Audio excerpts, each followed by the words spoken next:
হরে কৃষ্ণ। দেখো দিদি ভাইরা, আমি অর্চনা, আমাদের শাশুড়ি বৌমার রান্নাঘরে। দেখো প্রতিদিনের মতো আমি একটা রেসিপি নিয়ে চলে এসেছি।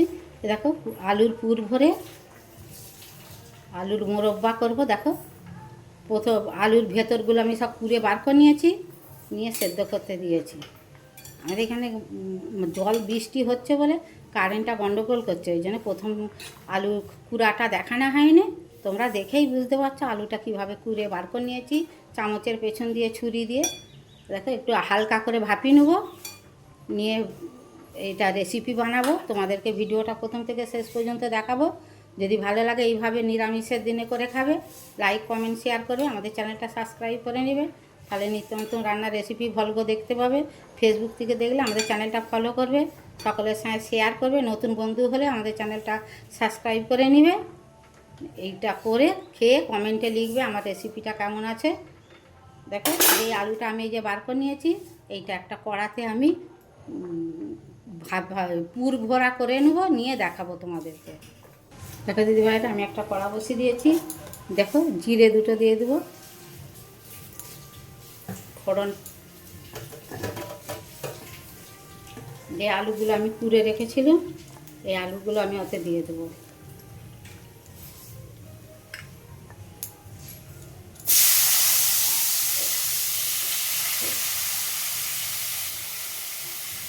দিয়ে তোমাদেরকে দেখাবো।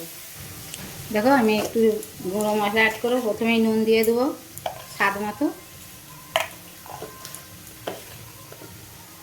একটু হলুদ লঙ্কা গুঁড়ো দিয়ে দেবো ঝাল ঝাল হওয়ার জন্যে, একটু হলুদ গুঁড়ো দিয়ে দেবো কালারের জন্যে। দিয়ে ভালো করে কষে তোমাদেরকে দেখাবো।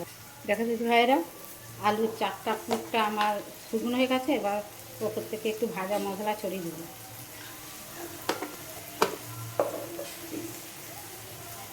একটু গোলমরিচের গুঁড়ো দিয়ে দেবো খেতে ভালো লাগবার জন্য।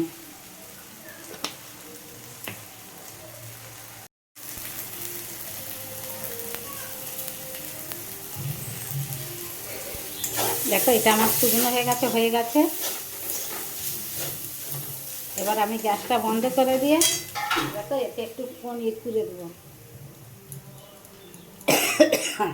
তুলে তোমাদেরকে দেখাবো। দেখো দিদি ভাইরা, আমি কড়া বসিয়ে দিয়েছি, কড়ায় তেল দিয়েছি। আমাদের এখানে প্রচুর বৃষ্টি হচ্ছে। তোমাদের ওখানে বৃষ্টি হচ্ছে না হয়নি কমেন্টে লিখে জানাও। যেমন কারেন্ট চলে যাচ্ছে তেমন বৃষ্টি হচ্ছে। এবারে দেখো, আর এবারে আমি একটু হলুদ দিয়ে দেবো তেলেতে দিয়ে। দেখো এবার আলুগুলো আমি ভেজে নেব।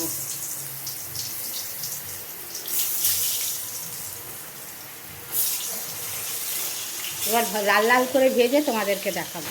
দেখো আলুর রেসিপিটা বানাবার জন্যে আমি কাজু বাদাম নিয়েছি, পোস্ত নিয়েছি, সাদা তিল নিয়েছি, আর এই যে টক দই নেব। এটা দিয়ে বেটে তোমাদেরকে দেখাবো রেসিপিটা বানাবো। দেখো দিদি ভাইরা, আলুগুলো আমার লাল লাল করে দেখো ভাজা হয়ে গেছে। এবারে আমি সবগুলো তুলে নিয়ে তোমাদেরকে আবার দেখাবো। দেখো দিদি ভাইরা, কড়াতে যেই তেলটা আছে ওতেই আমি রেসিপিটা বানিয়ে নেবো। দেখো দুটো কালো জিরে দিয়ে দিয়েছি, দুটো শুকনো লঙ্কা দিয়ে দিয়েছি,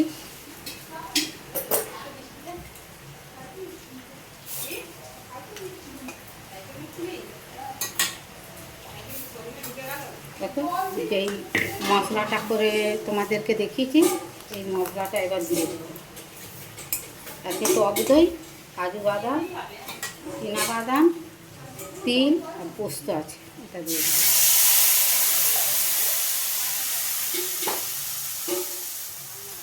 দেখো তেলেতে লাল রং হওয়ার জন্যে লাল লঙ্কার গুঁড়ো দিয়ে দেবো। দেখো এখানে ধনে গুঁড়ো, জিরে গুঁড়ো, আদা, ঝাল লঙ্কা, এখানে হলুদ, এটা দিয়ে দেবো।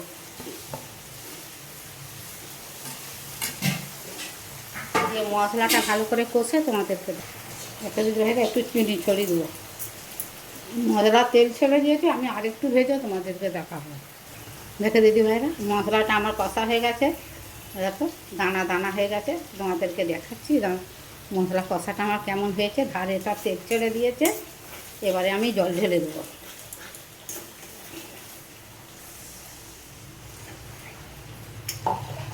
মশলা যত কষানো হবে তত তরকারির স্বাদ হবে। আমার রেসিপিটা দেখতে দেখতে তোমরা একটা লাইক দাও, কমেন্টে লিখো আমার রেসিপিটা কেমন হয়েছে। দেখো দিদিভাইরা, যেই পুরটা আমি করে নিয়েছি, এবারে দেখো একটা যে আলু নিয়েছি, ভাজা আলু, এইটা ভর্তি করে দিয়ে দেব। ভর্তি করে দেওয়া হয়ে গেল। এবারে আমি একটু দেখো মুখে পড়ে যাবে না বলে একটু বেসন মাখিয়ে রেখেছি, বেসনটা মুখে দিয়ে দেবো। দেখো দেখো কত সুন্দর হয়েছে। তোমাদেরকে আর একটা করে রেখে দিই। দেখো লম্বা করে ঢুকিয়ে দিন চেপে আঙুল দিয়ে। তোমরা মনে করতে পারলে চামচে করেও করতে পারো। দেখো বেসন মাখানো আছে, দিয়ে দেবো মুখটায় চেপে। এবার সবগুলো করে তোমাদেরকে দেখাবো। দেখো দিদিভাইরা, গ্রেভিটা ফুটে গেছে। এবারে দেখো আমি এলাচ দুটো থেঁতো করে এতে দিয়ে দেবো। যে পুরটা বানিয়েছিলাম, আমার পুরটা ভর্তি হয়ে যে এইটা বেশি হয়েছে, এইটা আমি এতে দিয়ে দেবো।